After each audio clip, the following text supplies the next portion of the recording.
प्यारे बच्चों, सबसे पहले तो मैं तुम लोगों को कक्षा 8 से कक्षा 9 में आने की बधाई देती हूँ। कक्षा 9 एक बड़ी क्लास मानी जाती है, तो अब तुम लोगों की पढ़ाई भी उसी हिसाब से होनी चाहिए। और ये गृह विज्ञान विषय तुम लोगों के लिए कोई नया विषय नहीं है। इसको तुम पहले गृह शिल्प के रूप में कक्षा 6 से पढ़ते आए हो। पहले आप लोग कक्षा 6, 7, 8 में जिस विषय को गृह शिल्प के रूप में जानते थे, वही अब बड़े क्लास में गृह विज्ञान के नाम से जाना जाता है। और इसके अलावा मैं तुम लोगों को ये भी बताना चाहती हूँ कि कक्षा 9 में जो है इसका 100 नंबर का एग्जाम पेपर होता है, और जिसमें 70 नंबर का तो आपका लिखित एग्जाम होगा, और 30 नंबर जो होते हैं वो आपके सत्रीय कार्य के लिए होते हैं। उसके लिए आपको प्रोजेक्ट और प्रैक्टिकल समय समय पर करवाए जाते रहेंगे, और उन्हीं में 30 नंबर आपके जो टीचर्स हैं, हर विषय में इसी तरीके से इसमें चलता है कक्षा 9 में कि 70 का लिखित पेपर होता है और 30 नंबर के प्रोजेक्ट कार्य, सत्रीय कार्य और कुछ विषयों में इसके टेस्ट भी होते हैं। तो गृह विज्ञान विषय भी 100 ही नंबर का पेपर इसमें भी होगा। तो आज मैं तुम लोगों को सबसे पहले तो गृह विज्ञान से ही आपका परिचय कराना चाहूंगी कि गृह विज्ञान क्या है।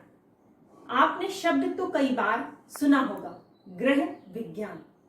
तो गृह विज्ञान जो है 2 शब्दों से मिलकर के बना है, गृह और विज्ञान, जिसमें गृह का अर्थ है घर, निवास स्थान हमारा जिसमें कि हम लोग रहते हैं, और विज्ञान का मतलब होता है व्यवस्थित ज्ञान। विज्ञान का क्या मतलब होता है? व्यवस्थित ज्ञान। और अगर हम देखें तो आपका जो पहला पाठ है गृह विज्ञान का कक्षा 9 में, वो भी इसी से संबंधित है, गृह विज्ञान के तत्व एवं क्षेत्र। क्या पाठ का नाम है? गृह विज्ञान के तत्व एवं क्षेत्र। तो अब आप लोगों को बच्चों गृह विज्ञान का अर्थ पता चल गया कि गृह विज्ञान क्या होता है। घर की सभी चीजों का व्यवस्थित ज्ञान प्राप्त करना ही गृह विज्ञान कहलाता है। अब गृह विज्ञान का विकास कैसे हुआ, अगर हम इस संबंध में बात करें तो प्राचीन काल से अगर हम लेकर के चलें तो प्राचीन काल में बालक बालिकाएं सभी गुरुकुल जाकर के शिक्षा ग्रहण करते थे।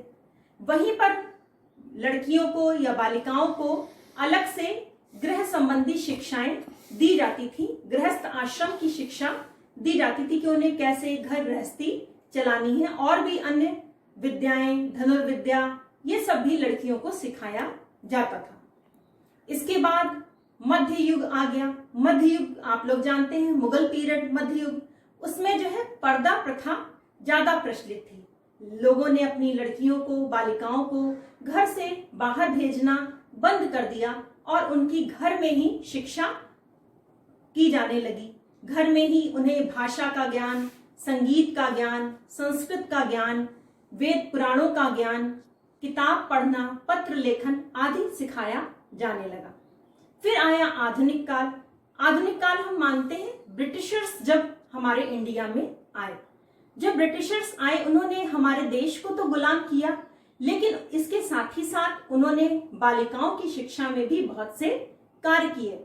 उन्होंने बालिकाओं की शिक्षा को बढ़ावा देने के लिए अलग से पृथक बालिका विद्यालयों का प्रचलन आरंभ किया। उन्होंने ये भी कहा कि लड़कियों को अंग्रेजी की शिक्षा भी दी जानी चाहिए। इसके साथ ही जो गृह विज्ञान विषय था, तब एक पृथक विषय के रूप में उसका आरंभ कक्षाओं में, पाठों में और विद्यालयों में होने लगा। और आज अगर हम इस समय की स्वतंत्रता प्राप्ति के बाद की बात करते हैं तो हम सभी जानते हैं कि गृह विज्ञान विषय बालक हो चाहे बालिकाएं, कोई भी पढ़ सकता है। यही नहीं कि केवल ये लड़कियों के लिए ही विषय है, ये बालक भी इसे एक ऐच्छिक विषय के रूप में ले सकते हैं। और गृह विज्ञान विषय बहुत ही प्रचलित विषय अब माना जाने लगा है। और अब हम आगे चलते हैं और बात करते हैं कि गृह विज्ञान का आधुनिक समय में क्या महत्व है या गृह विज्ञान की शिक्षा हमें क्यों ग्रहण करनी चाहिए। तो हम सभी जानते हैं कि आजकल चाहे कोई भी हो, चाहे बालक हो चाहे बालिकाएं हो, सभी को घर के काम कभी ना कभी करने पड़ जाते हैं।